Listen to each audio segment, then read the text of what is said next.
आप सबका गोपाल लाजू का नमन। सपने, ड्रीम्स, ख्वाब क्यों आते हैं? क्या सपने सच भी होते हैं? क्या कोई ऐसा तरीका है कि सपने में इंसान के प्रश्न का उत्तर मिल जाए? ऐसा कौन सा समय है 24 घंटे में जब सपने सबसे ज्यादा प्रभावशाली सिद्ध हो सकते हैं? सपने में क्या हम अपना अच्छा और बुरा जान सकते हैं?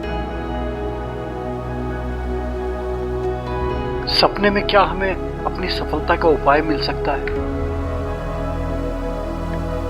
देखिए, ऐसे बहुत सारी जिज्ञासा हैं जो सपनों में विश्वास करते हैं, इस चीज को मानते हैं कि सपने भी कभी सत्य सिद्ध हो सकते हैं, और फिर वो जानना चाहते हैं और इसकी डिटेल्स में कि अगर सपने सिद्ध होते हैं, सपने सत्य होते हैं, तो फिर इनका समय क्या है, इनकी समयावधि क्या है, अगर सपने का फल मिलना है तो कब मिलेगा, और क्या कोई ऐसा तरीका है, कोई ऐसा मंत्र है, कोई ऐसा उपाय है जिससे हमें स्वप्न विद्या का पूर्ण ज्ञान हो जाए और हमें आभास होने लगे अपनी अच्छी और अपनी बुरी बातों का।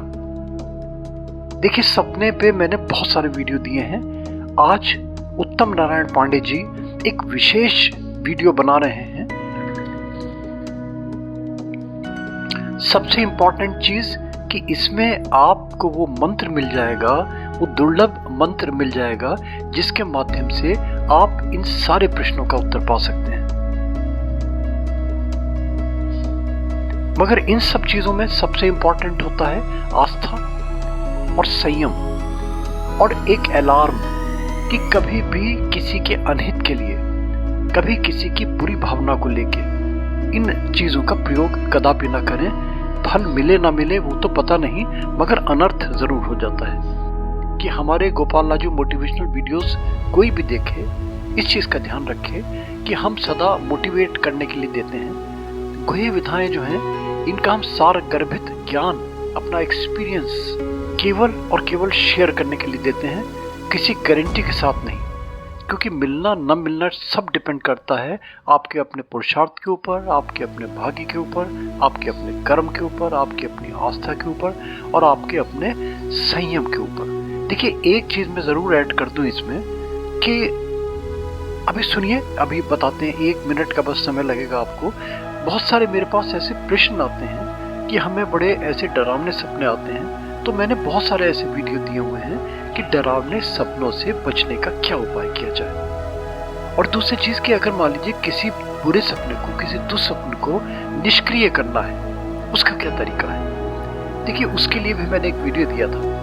सूक्ष्म में मैं बता दूं आपको कि सपना देखें अगर कोई और भय लगे, डर लगे, कभी किसी अनित की भावना से परेशान हैं आप, त्रस्त हैं आप, तो उसका सबसे अच्छा कारण कि जिस समय मॉर्निंग में उठते हैं, अर्लीस्ट पॉसिबल जब भी आप उठते हैं, बिना बोले, निशब्द, बिना किसी के टोके हुए टॉयलेट में जाएं, टॉयलेट में अपना सपना दोहराएं, सेम जो आपने देखा है वो दोहरा दें और उसके बाद में फ्लश कर दें और 2-3 बार स्पिट करें और अपने वापस आ जाए। फिर अपना जो आपकी दिनचर्या है, इससे सपने का दुष्प्रभाव निष्फल हो जाएगा। देखिए, समय नहीं वेस्ट करूंगा, उत्तम नारायण पांडे जी सुन लीजिए क्या कह रहे हैं। श्री सीताराम। गोपाल राजू मोटिवेशनल वीडियो के लिए मैं उत्तम नारायण पांडे आज एक बहुत महत्वपूर्ण विषय लेकर प्रस्तुत हूँ। विषय है मार्गदर्शन। वो भी मार्गदर्शन किसी व्यक्ति द्वारा नहीं, दैवी शक्तियों द्वारा आपके शुभ या अशुभ का मार्गदर्शन, जिसे धर्मशास्त्रों में, साधनाओं में, गुह्य विधाओं में स्वप्न विद्या कहा जाता है। स्वप्न विद्या सनातन संस्कृति की एक ऐसी दुर्लभ विद्या है जिसमें दैवी शक्तियां आपके किसी प्रश्न का आपके स्वप्न के माध्यम से मार्गदर्शन करती हैं।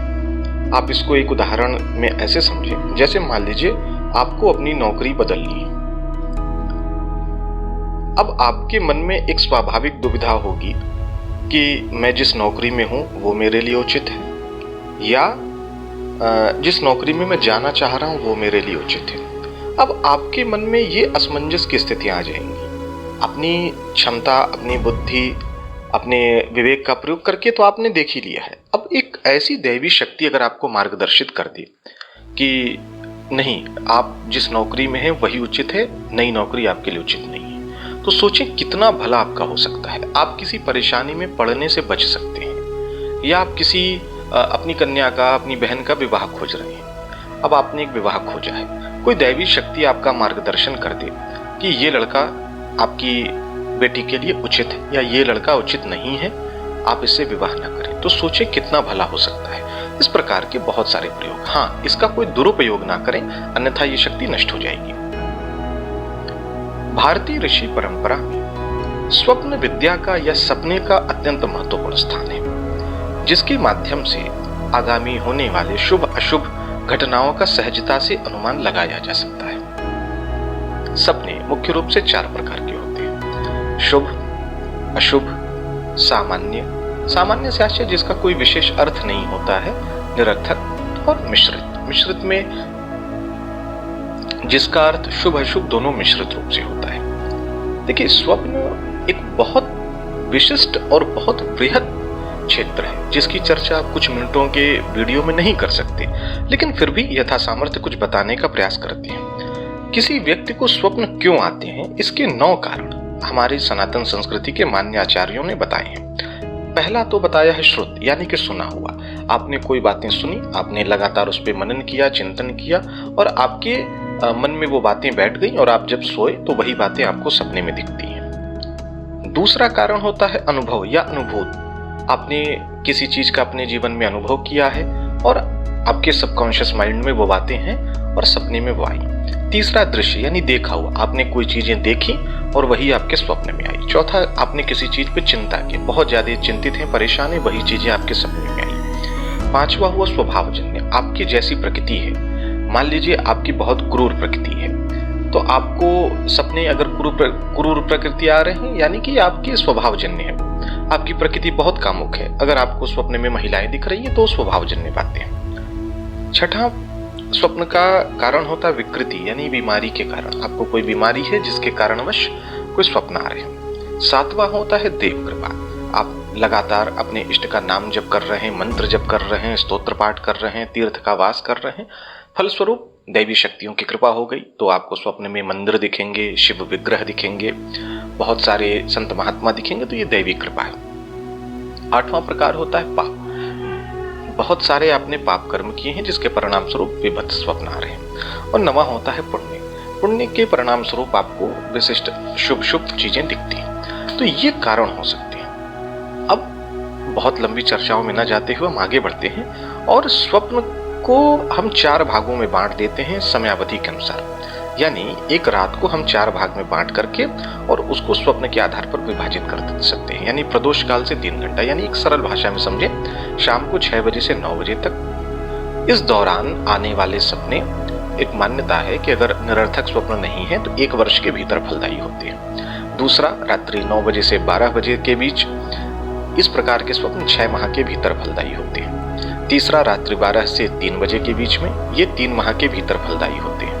और चौथा, 3 बजे प्रातःकाल से 6 बजे प्रातःकाल तक, यह विलंब, यानी कि 1 दिन, 2 दिन, 4 दिन बहुत शीघ्र फलदायी होते हैं। तो इनमें भी जो स्वप्न आपको अगर प्रातःकाल दिखे हैं और आपने उसका बहुत चिंतन मनन नहीं किया है, दैवी कृपा से दिखे हैं, या इन अनुष्ठानों, साधनाओं, क्रियाविधियों के द्वारा दिखे हैं, तो आप इसकी शुभता या अशुभता का अनुमान लगा सकते हैं। हमारा जो आज का ये वीडियो देने का उद्देश्य है वो कुछ इस प्रकार का है कि जब आप किसी ऐसी परिस्थिति में हो तो आपको कोई दैवी शक्ति मार्गदर्शन करे, ये उद्देश्य हमारा है। इसके अंतर्गत हमने 2 मंत्रों का चयन किया है, एक भगवान शिव का और एक भगवान गणपति का। इन दोनों में से आप अपनी श्रद्धा, अपनी क्षमता के अनुसार कोई भी एक मंत्र का चयन कर सकते हैं। दोनों के परिणाम एक जैसे ही हैं। इनमें करना ये है कि इन दोनों में से कोई भी मंत्र आप चयनित करते हैं, किसी भी शुभ दिन कंबल के आसन पर बैठ जाएं, सामने स्फटिक या रुद्राक्ष की माला ले लें। अगर आप अगर गणपति के मंत्र का जप कर रहे हैं तो गणपति का पूजन करें, भगवान शिव का जप कर रहे हैं तो भगवान शिव का पूजन करें। जो करते हैं देखिए, क्रियाविधि दोनों में समान होगी, बस मंत्र का अंतर है। और मंत्र के देवता का अंतर है। तो इन दोनों में से जिस भी मंत्र का आप चयन कर रहे हो उसके देवता, यानी कि अगर शिव भगवान के मंत्र का चयन कर रहे हैं तो शिव जी का, गणेश जी के मंत्र का चयन करें तो गणेश जी का यथा सामर्थ्य पूजन कीजिए और भगवान से प्रार्थना कीजिए कि हे प्रभु, स्वप्न में मेरे प्रश्न का उत्तर सटीक मुझे प्राप्त हो, इस मनोकामना की पूर्ति के लिए मैं ये मंत्र के 1.25 लाख जप का संकल्प ले रहा हूं। अब ये जप संख्या आप 11 दिन, 21 दिन या 40 दिनों में सुगमता पूर्वक पूर्ण कर सकते हैं। मंत्र छोटे छोटे हैं, बहुत बड़े नहीं हैं, इसलिए बहुत आसानी से पूर्ण हो जाएंगे। देखें, इस दुनिया में निःशुल्क कुछ नहीं है। कोई इतनी बड़ी उपलब्धि प्राप्त करने के लिए अगर ये देखा जाए तो ये कठिन नहीं है। तो आप इसे अपनी निश्चित संख्या निर्धारित कर लें और उसके तदनुसार आप इस मंत्र जप की संख्या को अपनी समयावधि में 11, 21 या 40 दिनों में पूर्ण कर सकते हैं। पूर्ण करने के बाद आप इसका दशांश हवन करें, यानी कि 1.25 लाख जब संख्या है तो 12,500 इसकी आहुतियां दें। उसके बाद कुछ दान पुण्य आदि करके ये मंत्र आपको सिद्ध हो जाएगा। इसके बाद जब कभी आपको जीवन में किसी विशिष्ट, अब ये अनावश्यक रूप से लॉटरी, सट्टा, जुआ के लिए इसका प्रयोग न करें, नहीं तो सिद्धि बहुत शीघ्र समाप्त हो जाएगी। किसी बहुत जीवन के महत्वपूर्ण कार्य के लिए जब आपके पास कोई और रास्ता न दिख रहा हो तब आप इस मंत्र का प्रयोग करें। फिर जब कभी इसकी आवश्यकता पड़े तो आप बिस्तर पर अपने बैठे, जिस देवता का आपने सिद्धि किया, गणपति या शिव का, उनको खूब मनोभाव से, कातर भाव से प्रार्थना करें कि हे भगवान,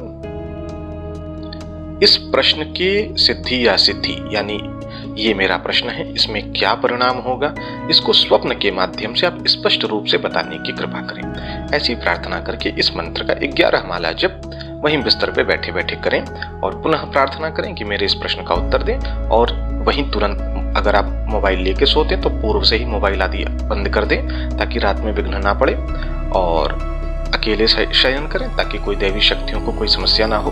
आप उसके बाद निश्चिंत सो जाएं, बीच में रात्रि में उठना नहीं है। और स्वप्न में जो दैवी आदेश हो उसको सुबह उठ करके खूब गंभीरता पूर्वक विचार कर लें कि क्या स्वप्न था और तदनुसार काम करें, आपके जीवन में सफलता ही प्राप्त होगी। हाँ, एक चीज और समझेंगे, जो भगवान शिव वाला मंत्र है, जब इसकी प्रयोग विधि करेंगे तो उसमें रात्रि में जब 11 माला आप जप कर लेंगे तो हाथ में थोड़े से फूल लेंगे और भगवान शिव को अर्पित कर देंगे। वो भगवान शिव की मूर्ति आपके घर में जो पूजन में होती है वहीं अर्पित कर देंगे। या अगर ऐसा न भी हो तो बिस्तर पे बैठे बैठे एक भावना करेंगे, हाथ में फूल लेकर के, फूल की व्यवस्था पहले से ही कर लें करके, और वहीं कहीं एक सामने टेबल रख सकते हैं, उस पर वो मानसिक रूप से भावना करके भगवान शिव को प्रणाम करेंगे। ये इन दोनों में एक विशिष्ट सा अंतर था। गणपति वाले मंत्र में ऐसी कोई आवश्यकता नहीं है। तो मंत्र मैं बता दे रहा हूँ। भगवान शिव का जो मंत्र है वो है ओम हिली हिली शूल पाणये स्वाहा। मंत्र एक बार फिर से बोलता हूं, मंत्र है ओम हिली हिली शूल पाणये स्वाहा। ये भगवान शिव का मंत्र है जो स्वप्न में आपको सिद्धि या सिद्धि का ज्ञान कराएगा। और भगवान गणपति का जो मंत्र है वो मैं बता दे रहा हूं। मंत्र है ओम त्रिजट लंबोदर कथय कथय हुम फट स्वाहा। मंत्र एक बार फिर से बोलता हूं, ओम त्रिजट लंबोदर कथय कथय हुम फट स्वाहा। तो आशा करता हूं कि इस दुर्लभ विद्या का आप अपने जीवन में उपयोग करेंगे, इसका लाभ लेंगे। मेरी बहुत शुभकामना। सीताराम।